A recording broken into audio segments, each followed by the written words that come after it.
नमस्कार, आप देख रहे हैं आज तक। आपके साथ मैं हूं सईद अंसारी। हमारे देश में कोरोना के प्रतिबंध काफी बढ़े हैं। लगातार निराश करने वाली खबरों के बीच कोरोना को लेकर पहली बार कुछ राहत की खबर आई है। हमारे देश में कोरोना के दैनिक केस जो हैं वो कम हुए। दिल्ली, उत्तर प्रदेश, महाराष्ट्र समेत कई राज्यों के आंकड़ों से ये लग रहा है कि ये राज्य कोरोना महामारी से उबरने का संकेत दे रहे हैं। हमारे देश के करीब 20 राज्यों में इस समय लॉकडाउन या कोरोना कर्फ्यू चल रहा है। तो क्या लॉकडाउन एक बार फिर से कारगर सिद्ध हो रहा है? हमारे साथ विभिन्न राजनीतिक दलों के मेहमान जुड़ेंगे जिनसे हम इस मुद्दे पर बात करेंगे, लेकिन उससे पहले देखिए हमारी ये रिपोर्ट। आपको याद रखना है, जान है तो जहान है।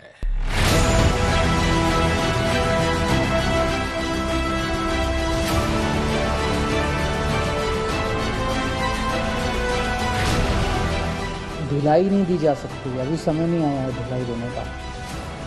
तो सबका ये मानना है कि अभी लॉकडाउन को और एक्सटेंड करने की जरूरत है। कोरोना के 3,66,161 नए केस, 3,754 लोगों की मौत, 3,53,818 कोरोना मरीजों की अस्पताल से छुट्टी। ये आंकड़े राहत पहुंचाने वाले हैं। जब दूसरी लहर की पीक की ओर अटकलों का दौर चल रहा था, कोरोना के रोजाना के मामलों में करीब 37,500 की गिरावट ने उम्मीद की रोशनी दिखा दी थी। खास बात यह है कि कोरोना के दैनिक मरीज और ठीक होने वालों का फासला बिल्कुल कम हो गया है। यानी जितने लोग बीमार पड़े, करीब उतने ही स्वस्थ हो गए। पिछले 4 दिनों से कोरोना के रोजाना मामले 4 लाख के ऊपर चल रहे थे। आज ये सिलसिला टूट गया। पिछले 4 दिन के कोरोना के रोजाना के मामलों पर नजर डालें तो 6 मई को 4,12,262 केस, 7 मई को 4,14,188 केस, 8 मई को 4,01,078 केस, 9 मई को 4,03,738 नए मामले। तो क्या अलग अलग राज्यों ने किश्तों में अपने यहां जो लॉकडाउन लगाए उसका असर अब दिखने लगा है? क्या वक्त आ गया है कि पिछले साल कोरोना को रोकने के लिए जिस सख्ती से राष्ट्रीय स्तर पर संपूर्ण लॉकडाउन लगाया गया था, उसका वक्त आ गया है? कोरोना के फैलते संक्रमण को रोकने के लिए इस बार केंद्र सरकार ने नहीं बल्कि राज्य सरकारों ने अपने अपने हिसाब से लॉकडाउन की समय सीमा तय की है। अब इसका असर देखने को भी मिलने लगा है। हर रोज कोरोना से पीड़ित लोगों की जो संख्या लगातार बढ़ रही थी, अब उसमें कमी भी आने लगी है। याद कीजिए, पिछले साल जब देश में पहली बार लॉकडाउन लगाया गया था, तब देश में 600 से भी कम कोरोना के केस थे और सिर्फ 9 लोगों की मौत हुई थी। लेकिन आज लगातार 4 लाख के इर्द गिर्द रोजाना नए केस आ रहे हैं। तो क्यों नहीं इस आजमाए हुए फॉर्मूले को फिर से अपनाया जाए? We request the authorities that there should be a complete lockdown for 15 days. Not only to break the chain of this infection, but also for the augmentation of the various health requirements, especially oxygen supply and various drugs required. राज्यों से corona के जो आंकड़े आ रहे हैं वो इस बात की तस्दीक कर रहे हैं कि लॉकडाउन का धीरे धीरे ही सही लेकिन असर है। दिल्ली की मिसाल लीजिए। दिल्ली में जब लॉकडाउन का ऐलान हुआ था, उस दिन 25,462 नए केस आए थे, जबकि कल सिर्फ 13,336 नए केस। हाँ, मौत की रफ्तार जरूर चिंता में डालने वाली है, लेकिन संक्रमण दर में गिरावट है। संक्रमण दर 29.64% से गिरकर 21.67 पहुंच गई। इसे और कम करने के लिए आज से लॉकडाउन की नई किस्त शुरू है। पॉजिटिविटी रेट का कम होना एक सबसे बड़ा शुभ संकेत है। उसके लिए जो आकलन हुआ है सरकार के स्तर पर, वो यही बताता है कि लॉकडाउन जिस तरीके से अमल में लाया गया है वो एक बड़ी वजह है। और इसीलिए आज से जो प्रोविजन है, जो उसके और भी दिशा निर्देश है, उसको और सख्त कर दिया गया है। बिल्कुल मेट्रो परिचालन आज से बंद कर दिया गया है और अगले 1 हफ्ते तक मेट्रो नहीं चलेगी। अगर महाराष्ट्र की बात करें तो वहां भी देर से ही सही लॉकडाउन के नतीजे दिखने लगे हैं। महाराष्ट्र में कल 48,401 नए केस आए, जबकि 572 लोगों की कोविड से मौत हुई। 3 मई को छोड़ दिया जाए तो महाराष्ट्र में लगातार कोरोना के केस 50,000 से ऊपर आ रहे थे। राहत की बात यह है कि कोरोना से रिकवरी रेट 86.4% पहुंच गया है। महाराष्ट्र के लिए राहत की खबर यह है कि राज्य में 12 ऐसे जिले हैं जहां पर कोविड का आंकड़ा अब संभलता नजर आ रहा है। कल राज्य में सिर्फ 48,401 नए केसेस सामने आए। हालांकि दूसरी तरफ यह बात भी गौर करने वाली है कि अभी भी एक्टिव केसेस राज्य में 6 लाख से ऊपर हैं। 16 ऐसे जिले हैं जहां पर ऑक्सीजन की भारी कमी है। ऐसे में 15 मई से पहले राज्य सरकार को अहम फैसला लेना है कि लॉकडाउन की रिस्ट्रिक्शंस राज्य में और बढ़ानी है या नहीं। दिल्ली और महाराष्ट्र ही नहीं, उत्तर प्रदेश में लॉकडाउन के बाद कोरोना के केस कम हुए हैं। 29 अप्रैल को जब लॉकडाउन लगाने का ऐलान हुआ था, तब 29,824 डेली केस आए थे और कल ये 23,333 पर पहुंच गया। सवाल उठता है कि आंकड़ों में ये गिरावट स्थायी है या फिर अस्थायी। लेकिन दूसरी लहर की पीक और तीसरी लहर की अटकलों के बीच सरकार से सख्त कदम की मांग तेज होने लगी है। आज तक ब्यूरो।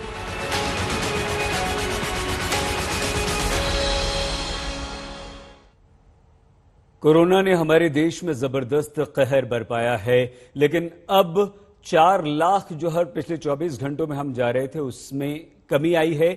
3,60,000 पर हम पहुंचे हैं। विभिन्न राज्यों में केसेस कम हो रहे हैं, ये राहत की बात है। गौरव भाटिया जी, अभय दुबे जी, मनोजीत मंडल जी और राजीव रंजन जी, आप चारों को नमस्कार और चारों का बहुत धन्यवाद, चारों का स्वागत आज तक पर। हम चर्चा की शुरुआत कुछ हिस्सों में करेंगे, कुछ सेगमेंट्स में करेंगे। आप चारों को बता दें थोड़ा सा, और भरपूर समय आपको दिया जाएगा। कोशिश कीजिएगा कि अपनी बात बिल्कुल कीजिए, एक दूसरे को काटिए मत। उससे फायदा यह होगा कि बात लोगों तक पहुंचेगी और लोगों को आपकी पार्टीज के स्टैंड क्लियरली पता चलेंगे। पिछले साल जब कोरोना ने हमारे देश में पांव पसारना शुरू किया, हम लोग डरे। उस वक्त ये नहीं पता था कि दवाई क्या होगी, वैक्सीन का दूर दूर तक नामो निशान नहीं था। वैज्ञानिक डॉक्टर्स ये नहीं जानते थे कि हमें क्या करना है, कैसे इस कोरोना से लड़ना है। लेकिन उस वक्त हमारी सरकार ने, केंद्र सरकार ने एक सख्त फैसला लिया, लॉकडाउन लगाया और कभी भी केसेस 1 लाख रुपए से ऊपर नहीं गए। यह एक ऐसी पहल थी जिससे देश ने राहत की सांस ली। आज ठीक 1 साल बाद केस 3,60,000 को पार कर गए हैं और पिछले हफ्ते में 4 दिन हमने 4 लाख से ज्यादा केसेस देखे हैं। विभिन्न राज्य अलग अलग लॉकडाउन लगा रहे हैं, कुछ प्रतिबंध लगा रहे हैं, कुछ नाइट कर्फ्यू लगा रहे हैं। गौरव भाटिया जी, गौरव जी, सबसे पहले सेगमेंट यह है कि क्या आपको लगता है कि ये जो विभिन्न राज्य और केंद्र जिस तरह के प्रतिबंध लगा रहे हैं थोड़े थोड़े, उससे वाकई कोरोना कंट्रोल में हो रहा है और एक ये अच्छा कदम है कि सबको छूट दे दी जाए, सब राज्यों को छूट दे दी जाए और केंद्र जो चाहे, जिस तरह से चाहे उस पर काबू करने की कोशिश करे? क्या ये एक उपाय बेहतर लगता है? क्या आज आप ये मानते हैं कि ये विभिन्न राज्यों के द्वारा लगाए गए केंद्र के प्रयासों की वजह से केसेस में कमी आ रही है? गौरव जी। सैयद जी, देखिए, सबसे पहले तो इसमें कोई दो राय हो ही नहीं सकती कि कोविड की महामारी को परास्त करने के लिए हर एक नागरिक को एकजुट होना पड़ेगा। हर सरकार, चाहे केंद्र की हो, प्रदेश की हो, एकजुट होना पड़ेगा। और आपने 1 साल पहले की बात करी तो उस वक्त स्थिति क्या थी, आपने बहुत खूबसूरती से दर्शकों को बताया। उस वक्त हमारे को अपना जो इंफ्रास्ट्रक्चर है उसको अपग्रेड करना था और उस वक्त हमें इस पैंडेमिक के बारे में ज्यादा जानकारी नहीं थी। हमारे पास उस वक्त 1 और 2 टेस्टिंग लैब थी, जो आज करीब 1400 टेस्टिंग लैब हो गई। हमारे पास तब 2 स्वदेशी वैक्सीन नहीं थे। 17 करोड़ भारतीय आज वैक्सीनेटेड है, स्पुतनिक आ रहा है, बाकी वैक्सीन भी आ रहे हैं। आज जो विशेषज्ञ कहे ना सैयद जी, कई बार उनकी बात मान लेनी चाहिए, इसी में समझदारी होती है। राजनीति पे हम बाद में चर्चा करेंगे। आज एक एम्पावर्ड कमेटी है, ये विशेषज्ञों की कमेटी है। ये बेहतर जानती है कि जो कोविड के केसेस हैं ये कॉन्सेंट्रेटेड है कुछ जिलों में भारत के।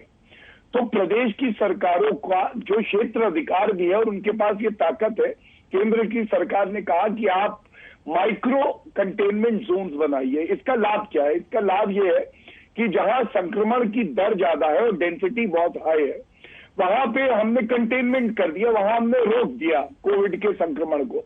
और जो बाहर हैं लोग, वो लोग जो कोविड अप्रोप्रिएट बिहेवियर है उसका पालन करते हुए जो बाकी गतिविधियां हैं वो भी चल रही हैं, जिससे देश रुक नहीं रहा।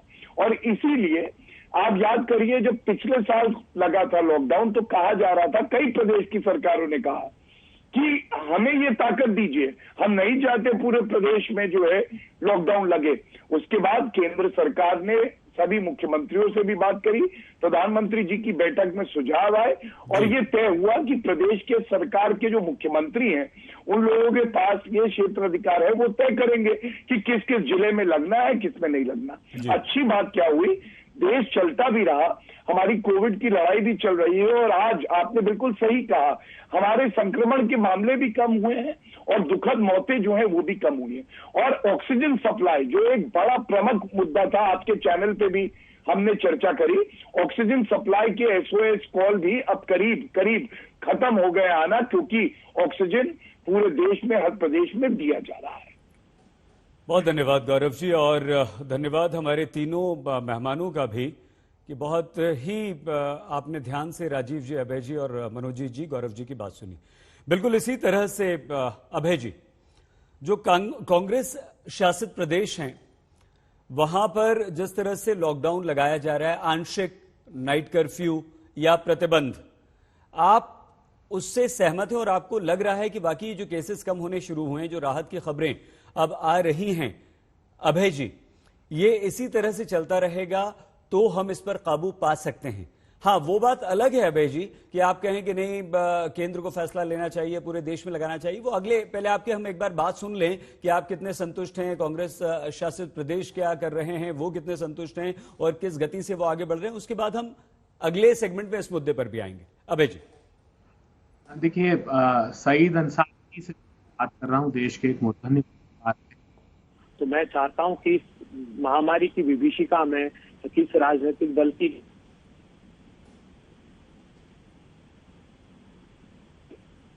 परिस्थितियां क्या है। सईद अंसारी जी, हमको इस भ्रम में नहीं रहना चाहिए कि केसेस कम हुए हैं। ये प्रकाश डाला जाना बेहद जरूरी है कि हमारे टेस्टिंग 3,92,000 कम हो गए कल से। 30 अप्रैल को 19,45,000 टेस्टिंग हुए थे, जो अब 14,75,000 टेस्टिंग पर हम आकर रुक गए हैं सईद जी। इसलिए ये दिखाई दे रहा है कि हमारे केसेस कम हुए हैं। पॉजिटिविटी रेशो जो है, वो पॉजिटिविटी रेशो आज 25.9% है, बजाय कि जब 2 लाख केसेस, हमारे 4,02,000 केसेस आए थे, उस समय भी 24.2% था। इसलिए ये भ्रम में नहीं रहना चाहिए हमको, हिंदुस्तान को, कि हमारे केसेस कम हुए हैं। हमको, हमारी सरकारों को बहुत ज्यादा जागरूक रहने की आवश्यकता है। सईद जी, क्या आप मुझे सुन पा रहे हैं? हाँ बिल्कुल अभय जी, बीच में आपका संपर्क टूटा जरूर था जी, लेकिन अब आवाज, अब अपनी बात पूरी कर चुके हैं या? हाँ नहीं, बस मैं 10 सेकंड हो जाऊंगा आपके। तो दूसरे बड़ा विषय जो देश के सम्मुख है, जो दूसरी बड़ी परेशानी जिसको मैं व्यक्त कर रहा हूँ, हमारा वैक्सीनेशन का drive day by day collapse होता जा रहा है सही जी। जो वैक्सीन हमारे 8 अप्रैल को 41,45,000 तक पहुंच गए थे, आज जब हम चर्चा कर रहे हैं तो कल वो 7,36,000 मात्र लगे हैं। एवरेज जो वैक्सीन हमारे हैं वो 14 लाख वैक्सीनेशन हम कर रहे हैं, और अगर यही हमारी गति रही तो कम से कम 3 साल इस वैक्सीनेशन को लगेंगे हमारे। जो रेमडेसिविर की कमी है, केंद्र की सरकार ने समय पर ध्यान नहीं दिया। 38,80,000 की इंस्टॉल्ड कैपेसिटी थी, 7 कंपनियों ने उसका प्रोडक्शन कम किया, एक्सपोर्ट किए, सरकार ने ध्यान नहीं दिया।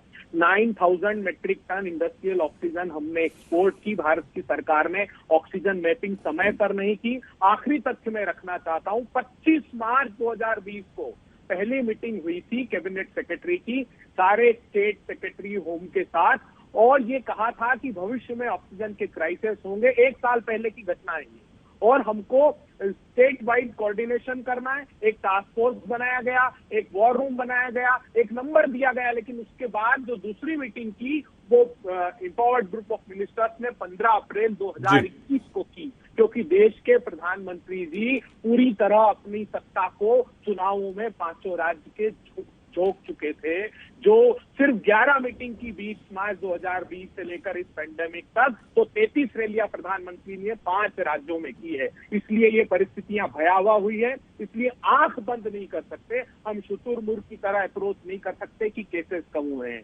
केसेस कतई कम नहीं हुए, टेस्टिंग कम हुई, इसलिए दिखाई दे रहा है देश के दूरस्थ गांव-गांव में ये महामारी ने पैर पसार दिए, और अब सरकार को चाहिए कि वो पूरी शिद्दत के साथ सारी सरकार एक साथ मिलकर दृढ़ता से इस पर काम करे।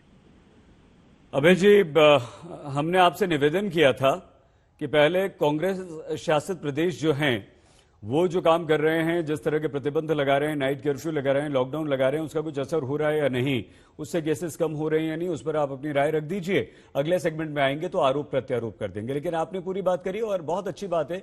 तीनों का एक बार फिर से, गौरव जी, मनोजीत जी और राजीव जी का धन्यवाद कि उन्होंने बिल्कुल आपको टोका नहीं, तीनों टोकना चाहते थे। गौरव जी का तो विशेष तौर पर, शायद वो तो बहुत रोकना चाह रहे होंगे।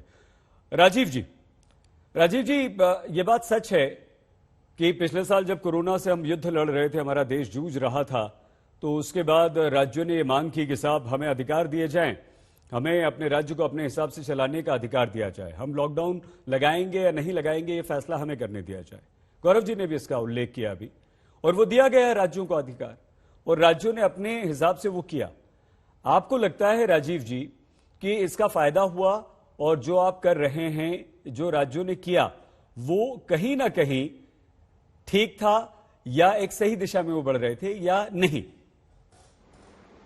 देखिए, मुझे ऐसा लगता है राज्यों को ये अधिकार होना चाहिए अपने अपने राज्य में, जिलों में जो डिस्ट्रिक्ट एडमिनिस्ट्रेशन है उसकी अनुशंसा के आधार पर किन जिलों में माइक्रो कंटेनमेंट जोन बनाए जाए, किस तरह के एहतियाती कदम कहाँ उठाए जाए, कहाँ पूरी तरह से लॉकडाउन आवश्यक है, कहीं आंशिक ढील दी जा सकती है, इन तरह के फैसलों को लेने का अधिकार राज्य सरकार को इसलिए होना चाहिए कि पुलिसिंग पूरी तरह से उसका क्षेत्राधिकार है और स्टेट सब्जेक्ट भी है। तो लॉकडाउन में पुलिसिंग का रोल बहुत ही इंपॉर्टेंट है। दूसरी तरफ मुझे ऐसा लगता है कि जो अंतरराज्यीय यातायात है वो खुले होने से सामानों की किल्लत नहीं होगी और लोगों को सब कुछ मिल सकेगा। बस करना यह है कि राज्यों की सीमाओं पर जिस तरह से एयरपोर्ट्स पर जिस तरह की सावधानियां बरती जाती है, कोविड नेगेटिव, कोविड पॉजिटिव का प्रमाण देखा जाना वहां आवश्यक होता है, उसी तरह से बॉर्डर्स पर भी सख्ती के साथ इसका पालन कराया जाए। हर राज्य को अपने राज्य की स्थितियों के अनुरूप इस तरह के डायरेक्टिव जारी करने पड़ते हैं जी। लेकिन बड़ा सवाल यह है कि राज्यों को अधिकार होगा तो निसंदेह इससे निपटने में राज्य ज्यादा बेहतर तरीके से कारगर भूमिका का निर्वहन करेंगे। लेकिन मैं एक बात जरूर कहना चाहूंगा, लॉकडाउन का फायदा तो निसंदेह हुआ है, आंकड़ों से इस सच को झुटलाया नहीं जा सकता है, और लॉकडाउन एक कारगर कदम है। लोगों की आवाजाही कम होगी, लोग एक दूसरे से कम मिलेंगे, तो जो घनी आबादी के जो इलाके हैं वहां तो निश्चित तौर पर इससे काफी फर्क पड़ना है, और इसीलिए लॉकडाउन की प्रक्रिया कैसे उसका क्रियान्वयन हो ये अलग अलग राज्य अपने तरीके से सोचें, लेकिन ये एक कारगर कदम है।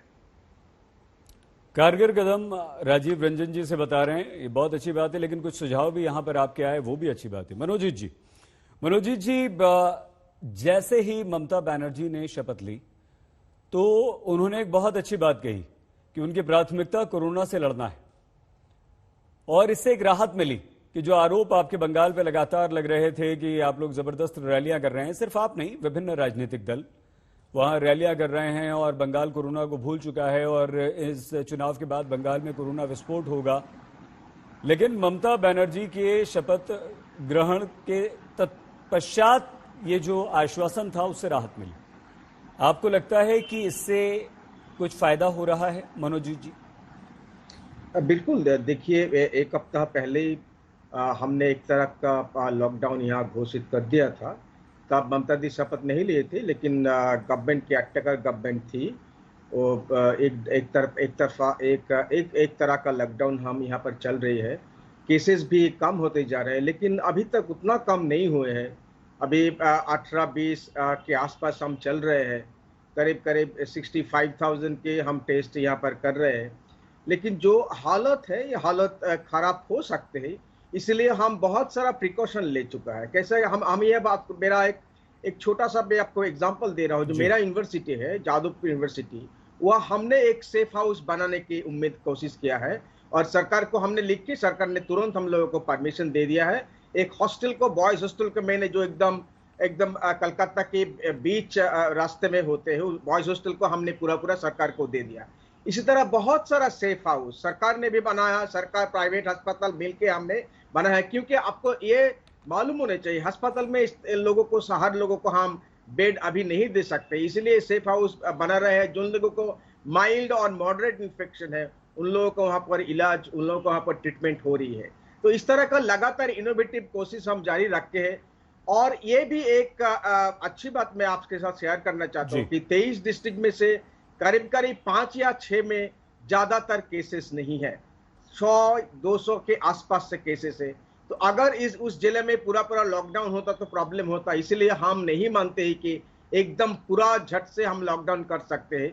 लेकिन कलकत्ता और आसपास के इलाके में जो हर बार होती है, यही कलकत्ता में सबसे ज्यादा 3,000-4,000 इस तरह से केसेस, और साउथ और 24 नॉर्थ 24 में ज्यादा से ज्यादा केसेस आते हैं।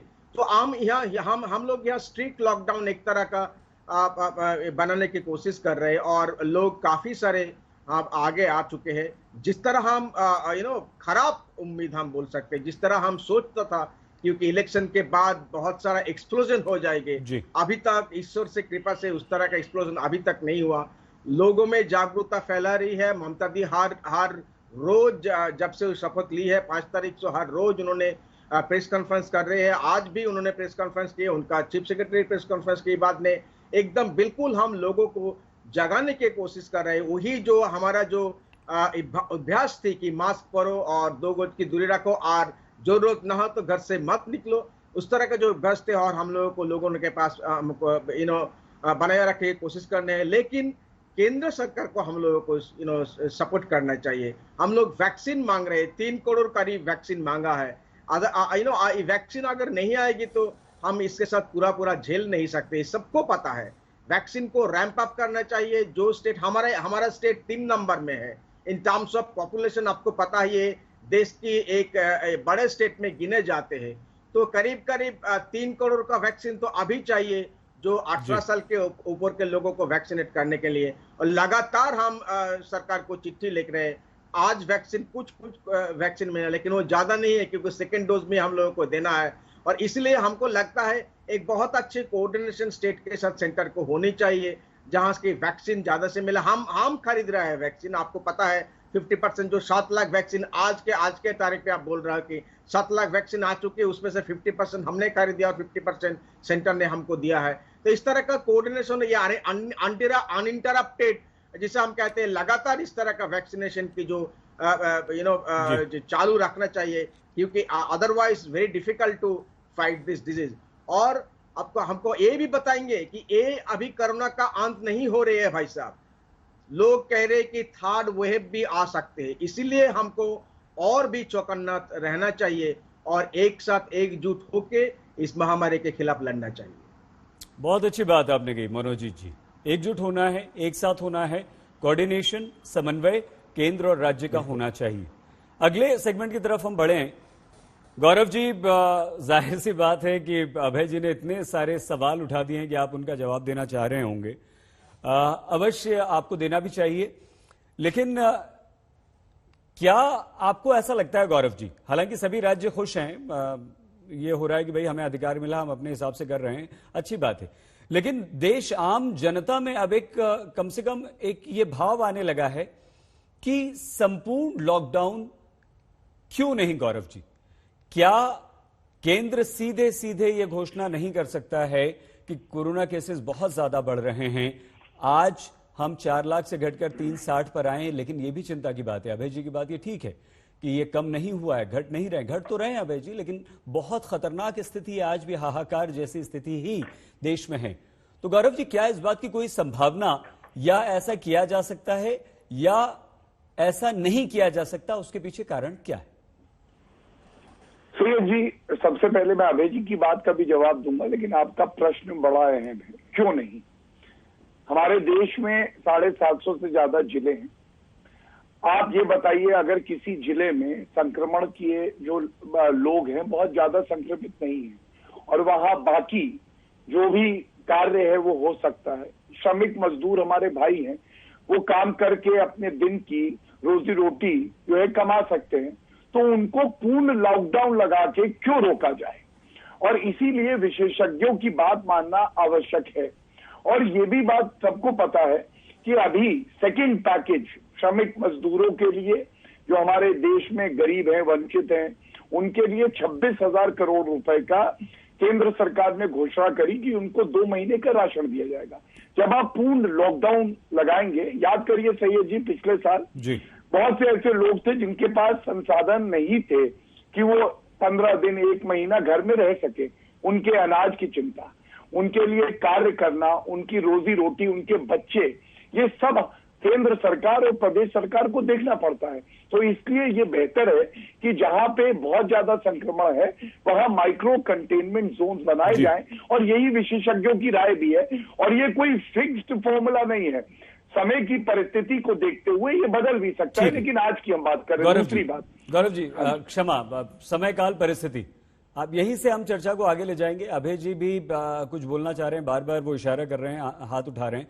अभय जी आपके पास भी आएंगे, लेकिन छोटे से ब्रेक के लिए हम रुक रहे हैं। जब लौट कर आएंगे तो विभिन्न राज्यों और गैर बीजेपी शासित राज्यों का यह आरोप है कि हमें वैक्सीन नहीं मिल रही है और हमें कोरोना से लड़ने के लिए संसाधन जैसे ऑक्सीजन की कमी हो रही है, वो नहीं मिल रहा है। जैसे जैसे शहर राज्यों में शहरों में लॉकडाउन हो रहा है, जिलों को लॉकडाउन किया जा रहा है, नाइट कर्फ्यू लगाया जा रहा है, प्रतिबंध बढ़ाए जा रहे हैं, 3,60,000।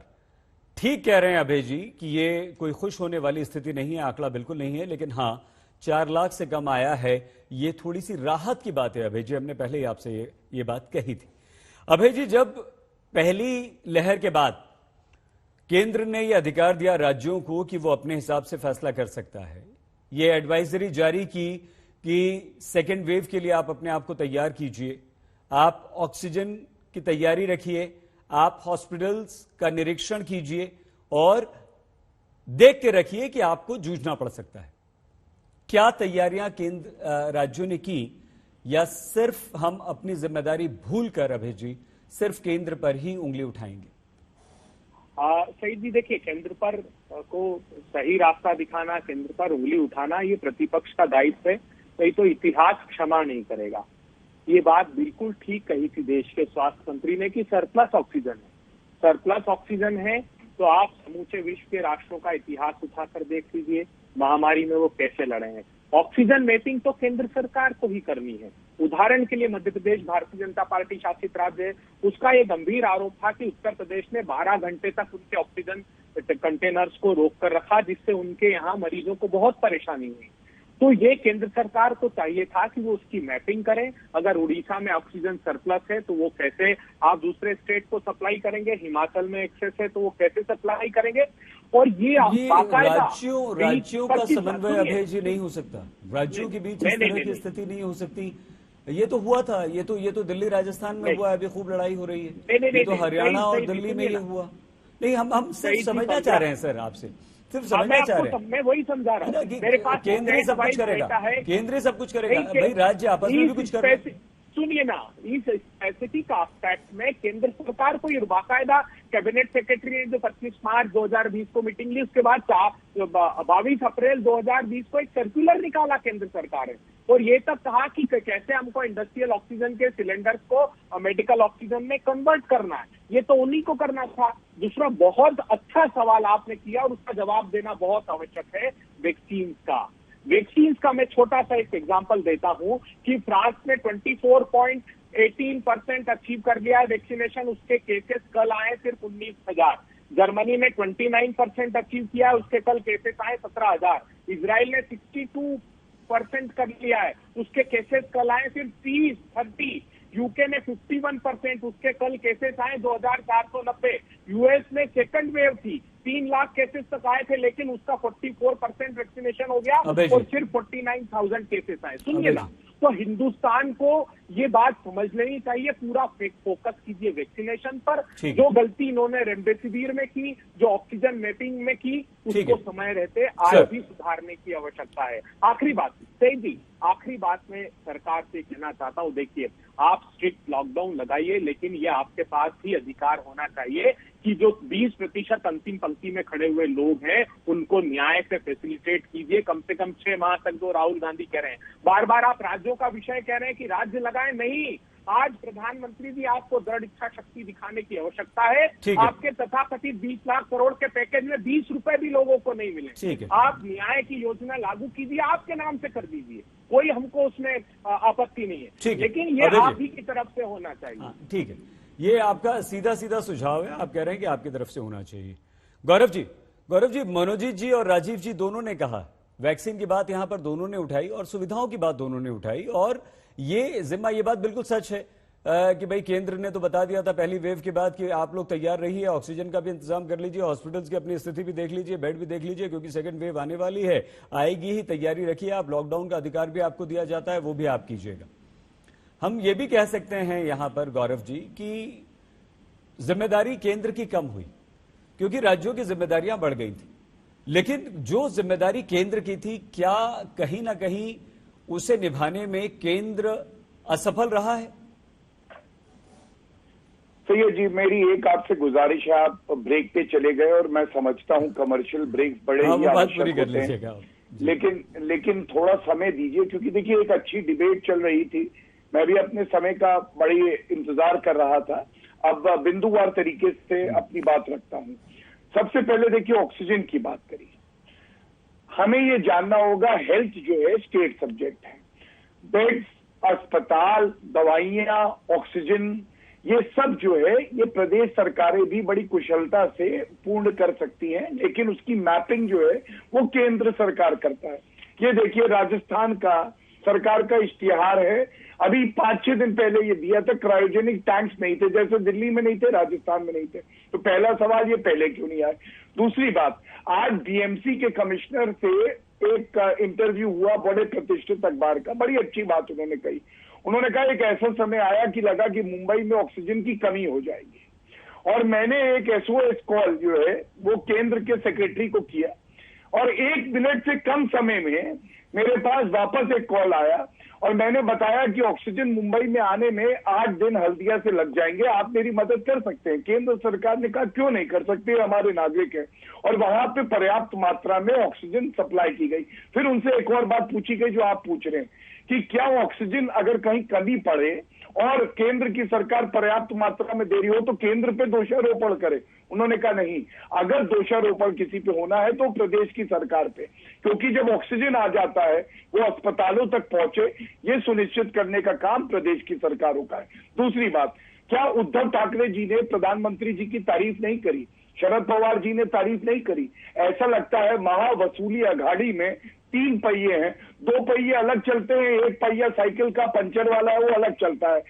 उद्धव ठाकरे और शरद पवार दोनों ने तारीफ करी। अब मैं तीसरी बात, राहुल गांधी की सुने या राहुल विंची की सुने, क्योंकि राहुल गांधी ने कहा था लॉकडाउन इज नो सोल्यूशन। दो व्यंग्य कर दिया आपने, एक मिनट, दो व्यंग्य कर दिए। नहीं करिए, आपका अधिकार है, लेकिन हम चाह रहे थे वसूली पूरी कर लूं, अघाड़ी वसूली सरकार और नहीं, प्लीज एक मिनट सैयद जी, जरूरी है, थोड़ा सा डिरेल होते हैं सर। नहीं डिरेल नहीं, अगर आप ये बात पूरी होगी आप तय करके मुझे बता दीजिएगा 2 सेकंड में डिरेल हुए या नहीं। देखिए, जब भ्रम की राजनीति और विरोधाभास की राजनीति होती है, राहुल गांधी कहते हैं लॉकडाउन लगाओ, राहुल विंची कहते हैं lockdown is no solution, vaccine दो ये कहते हैं राहुल गांधी, और राहुल विंची कहते हैं कि वैक्सीन डेंजरस है, खतरनाक है, इसकी टेस्टिंग नहीं हुई है।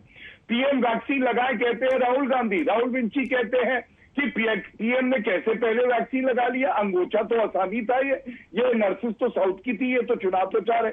चौथी बात, विदेशों को मदद नहीं करनी चाहिए, ये राहुल गांधी कहते हैं, लेकिन राहुल विंची कहते हैं विदेशों से मदद आ रही है, हमें भी तो सुने, तो किसकी सुने? इतना कंफ्यूजन क्यों है विपक्ष में? और हो सकता है कि इनकी नियत में भी खोट हो, इसलिए ये ऐसा है।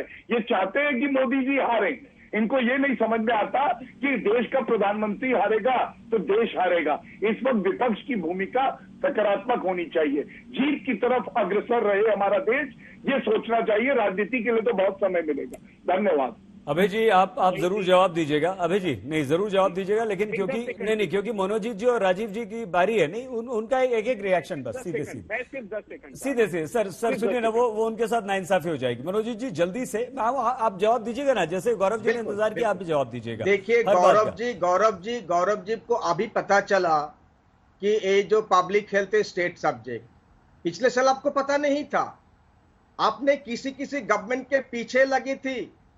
लास्ट पिछले अप्रैल के महीने में 2020 अप्रैल में आपने टीम भेज दी। आप क्यों टीम नहीं भेज रहे हो भाई साहब? अभी तो जरूरत है। पिछले साल तो 5000 भी केसेस नहीं थे। देखिए, ये पॉलिटिक्स आप भी करने की कोशिश की हो, आप भी क्रेडिट लेने की कोशिश की हो, ये मानना चाहिए।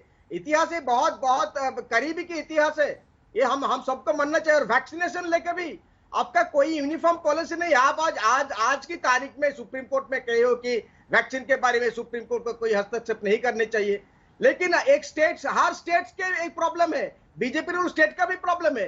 वैक्सीनेशन का प्राइस एक होनी चाहिए और वैक्सीनेशन अनइंटरप्टेड वैक्सीन स्टेट को मनोजीत जी, थोड़ा सा समय कम है सर। राजीव रंजन जी, मैं माफी चाहता हूँ। थैंक यू, आप रुक गए। राजीव जी जल्दी से सर, ज्यादा नहीं, 1 मिनट आपके पास है, उसके बाद 2 मिनट अभय जी के पास। राजीव जी, क्या आपको भी लगता है कि केंद्र कहीं ना कहीं नाइंसाफी कर रहा है और केंद्र अपना पल्ला झाड़ रहा है और राज्यों पर डालकर खुद अपने आप को पाक साफ दिखा रहा है? देखिए, ये मुश्किल वक्त है, मैं नाइंसाफी शब्द का प्रयोग तो नहीं करूंगा, लेकिन वैक्सीन की आपूर्ति को लेकर के हमारी चिंताएं भी हैं। अब तक हम लोगों को 84 लाख डोज मिले, जिसमें 80 लाख डोजेज हम लोगों ने दे दिए। अब हम लोगों के पास केवल 4 लाख डोज बचे। 18 से 44 वर्ष के आयु समूह के लिए हम लोगों ने 1 करोड़ डोजेज की बात कही है और 15 लाख डोजेज के लिए राशि भी जमा की है, उसमें 3.5 लाख डोज मिले। तो ये क्या है कि जो लोग पहला डोज ले चुके हैं उनको दूसरा डोज भी समय सीमा के अंदर मिलना है, तो फिर उसका कोई लाभ नहीं होगा। बिल्कुल। इसीलिए वैक्सीन की आपूर्ति को सुनिश्चित करने की दिशा में ठोस रणनीति पर काम होना चाहिए, चाहे वो उत्पादन बढ़े। राजीव जी, इसके अलावा वैक्सीन के अलावा कोई मुद्दा है आपका? क्योंकि आप तो सहयोगी होकर। देखिए, वैक्सीन एक बड़ा सवाल है, इसलिए कि वैक्सीन के जरिए ही इस महामारी का आप मुकाबला कर सकते हैं। अच्छा, क्या आप ये मानते हैं कि कंप्लीट लॉकडाउन देश में होना चाहिए? नहीं, मैं ये मानता हूं कि राज्यों को अधिकार रहे। ठीक है सर, और राज्य अपने तरीके से। बहुत धन्यवाद जी, बिल्कुल ठीक है। अभय जी देखिए, नहीं, अब गौरव जी आपके पास आने का शायद समय नहीं मिलेगा, आप गौरव जी की बात का जवाब दे दीजिए। बहुत सारे आरोप उन्होंने लगा दिए आप पर। सही जी, देखिए, प्रधानमंत्री नरेंद्र मोदी जी ने अपनी सत्ता की भूख के आगे महामारी के मातम में इस हिंदुस्तान को तब्दील किया। वाराणसी में 61 वैक्सीनेशन के केंद्र बंद हैं। उत्तर प्रदेश में आज ही खबर है, नदी के किनारे लाशें पड़ी हुई है, नदियों में लोग फेंकने को बाध्य हैं। शमशान घाट को ढकने का दुस्साहस भारतीय जनता पार्टी की सरकार कर रही है। एक सीधा सा जवाब दीजिए। जब सीरम इंस्टीट्यूट ऑफ इंडिया ने फरवरी में चिट्ठी लिख दी प्रधानमंत्री जी को कि अमेरिका ने डिफेंस प्रोडक्शन एक्ट 1955 लगा दिया है, वो वैक्सीनेशन के जरूरी संसाधन मुहैया नहीं करा रहा है, प्रधानमंत्री ने कूड़ेदान में फेंक दी वो चिट्ठी और कहा कि नहीं, जब तक 500 राज्यों के चुनाव नहीं हो जाएंगे मैं ध्यान नहीं दूंगा। 21 फरवरी को पहली मीटिंग की प्रधानमंत्री जी ने 500 राज्यों के चुनाव के लिए राजनीतिक दल की, तब सिर्फ 16,000 केसेस हिंदुस्तान में थे। वो लगातार एक तरफ केसेस बढ़ते रहे और प्रधानमंत्री जी इंटरनेशनल रिपोर्ट्स को नकारते गए। इंटरनेशनली वैज्ञानिक कह रहे थे कि अमेरिका के 3 महीने बाद हिंदुस्तान में सेकंड वेव आएगी। अमेरिका में जो दिसंबर जनवरी में आई है वो अप्रैल में आएगी, प्रधानमंत्री ने ध्यान नहीं दिया। सीरोलॉजिकल इंस्टीट्यूट ने फरवरी में रिपोर्ट दी थी कि 30 करोड़ लोगों को इन्फेक्शन हो गया है, प्रधानमंत्री जी ने वो रिपोर्ट कूड़ेदान में डाल दी। अभय जी, सुन पा रहे हैं आप हमें? हाँ, मैं सुन पा रहा हूँ। क्षमा, क्योंकि समय खत्म हो गया है। ठीक है, आपने हर विभिन्न राजनीतिक दलों के प्रवक्ताओं की बात सुनी। हमारे देश की जनता समझदार है, फैसला आपको करना है, कौन सच बोल रहा है, कौन झूठ बोल रहा है, कौन एक दूसरे पर आरोप लगा रहा है और अपनी जिम्मेदारी से भाग रहा है। लेकिन हाँ, ये सच्चाई है कि कोरोना बहुत तेजी से हाहाकार हमारे देश में मचा रहा है। लेकिन 4 दिन बाद 4 लाख से केस कम हुए हैं, 3,60,000 तक पहुंचे हैं। वैक्सीनेशन 17 करोड़ को हो चुका है, लेकिन देश की पूरी आबादी को अभी वैक्सीन लगनी बाकी है और फिलहाल कोरोना से लड़ने का सबसे सटीक उपाय यही है। देश में 4 दिन बाद 4 लाख से कम केस आए, 3,60,000। तो सवाल ये उठ रहा है कि क्या देश में संपूर्ण लॉकडाउन से केसेस घटेंगे या कोरोना खत्म होगा। बहुत छोटा सा ब्रेक, आप देखते रहिए आज तक।